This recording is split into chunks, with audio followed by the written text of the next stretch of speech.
Network. Nikolas, welcome to our program. Thank you very much for having me. I'd like to begin with, kind of your thought as to what is it about Pi Network, if you had to explain it to a novice, that makes it unique and advantageous for crypto investors, crypto miners. What can you think about that? Thanks for this question, Dorian. So Pi is really accessible to everyone out there. People can mine it by themselves using their mobile phones. So as long as you have a mobile device, you can participate. And then once you have mined it, and eventually, especially when we migrate everyone to the mainnet, which we can talk about it later, then you can use that currency to perform various activities on the network, which we call utilities. So Pi applications and other things. And the beauty of this is that even people who wouldn't be able to participate in this process, imagine someone in a country that they wouldn't have a bank account, or they wouldn't be able to how do you acquire a Bitcoin, for example, if you don't have a bank account or if you have no way to enter? So anyone can actually enter, and then once they enter, they are able to participate in those activities. They are able to pay Pi to ask another pioneer for some type of labor, for example. You can buy goods and services, or you can even get paid for services that you provide for others. Great, and that's nice insight that you gave us there on how it works. So, what does it mean for the future of mining and crypto mining to have the ability to do this right in the palm of your hands? We think about the stories that are out there in these data centers that are just using so much electricity and energy, and it's so heavy. But you guys have really revolutionized how people can mine. So what does that mean now for the future of mining? Yeah, I think this is the way to go, because if you think about it, Bitcoin proved to the world that it is possible to have digital currency, and it works. So the first time that it was implemented, it had to be with the way it was to be succeeded. So to succeed, it needed to have servers, it needed to be what it is. No matter how we started, now the world operates mobile. We are living in 2000, it's not 2009 anymore, it's 2022, right. And we're going to the future. So more and more people have exclusively mobile phones, and they don't have computers, or they're using their iPads and their mobile devices rather than. So if you were by saying that you have to exclude all those people from the process, then you're already making something very restrictive. So I think that it is the future, and I believe that even all blockchains are thinking towards that direction. Great. Have you raised funding, and how do you guys make money? Yeah, one important thing to know about Pi is that we avoided from the very beginning, and the easy way of making money by selling the coin through those ICOs that happened in the crypto space. So Pi has never raised has never sold any coins for many years now. We've been operating for 3.5 years, and this is an important aspect. We actually feel this is more natural, because usually for companies, they may be operating and creating utility and creating their business for several years before they can go on an IPO, and then all of a sudden having this unnatural early influx of cash can create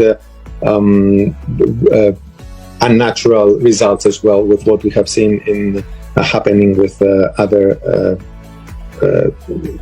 news lately that have been communicated.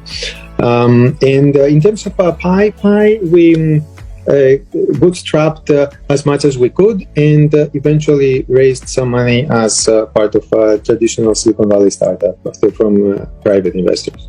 Got you. So where do you want to take the company? What's ahead on the road of development, and what users can see in terms of the experience in the next year to 18 months, let's say?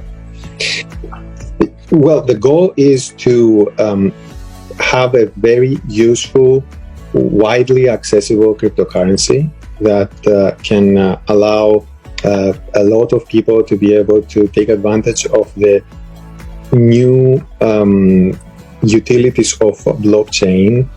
And by that I mean there is a lot of innovation that happens with smart money. So once money can have, some people call it smart contracts, there's multiple ways to think about it, but it's the first time in the world where you can have things like micro escrows or micro payments or other things that essentially creating a new era of possibilities in the world. So Pi is combining those facilities along with a large network of people participating to create something useful for the world.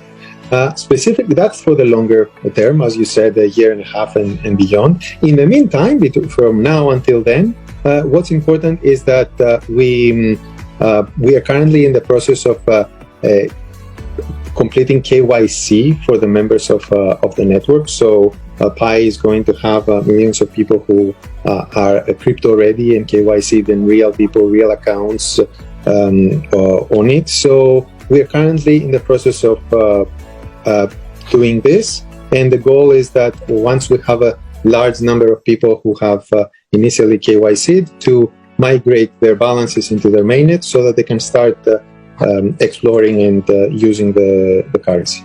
Gotcha. Final question.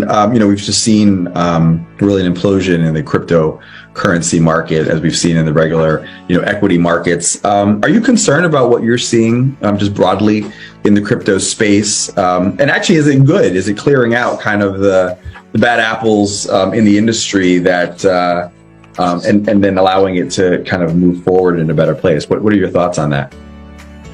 Yeah, well, it's usually an unpleasant thing to hear that any market may be going up and down. At the same time, it is a natural cycle that it happens all the time, and we have seen it in crypto multiple times as well, that there is a cycle.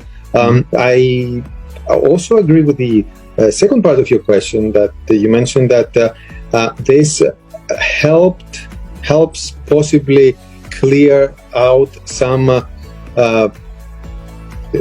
activities that are maybe happening with the wrong incentives. So things that are more less of pointing towards something useful, but more leading the world towards, let's say, games, financial games that they can trick people. That clears out the landscape. But overall, for Pi, as I mentioned earlier, we never raised, we never sold Pi to any person. So there's no one who can be sad that the down cycle is here right now, because no one bought it at a higher price and now it's a lower price because no one could buy it to begin with.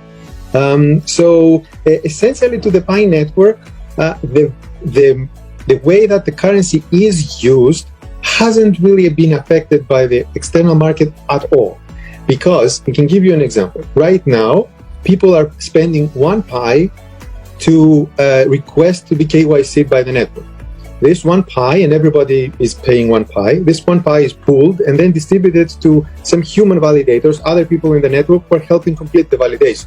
So there's a pool of Pi that is then being paid out to the validators. So within the Pi network, before the crash, people were paying 1 Pi. During the crash, they were still paying 1 Pi, and after the crash, they're still paying 1 Pi, and they're getting paid the same amount that the validators they would. So there was completely no effect at the moment. So now in the future, of course, we all live in a connected world, right, and we don't necessarily, it's not necessarily always going to be living in a vacuum, but that's the current situation. So what's a Pi worth? I'm curious. So Pi is worth what pioneers make it worth. So in this specific case, that I described, you need to spend 1 Pi to get yourself KYC'd, and that 1 Pi is distributed back to validators, depending on how many validations are needed for each validation. Great. Well, Nikolas Kokalis, we're grateful to have you with us today. Thank you so much for your time.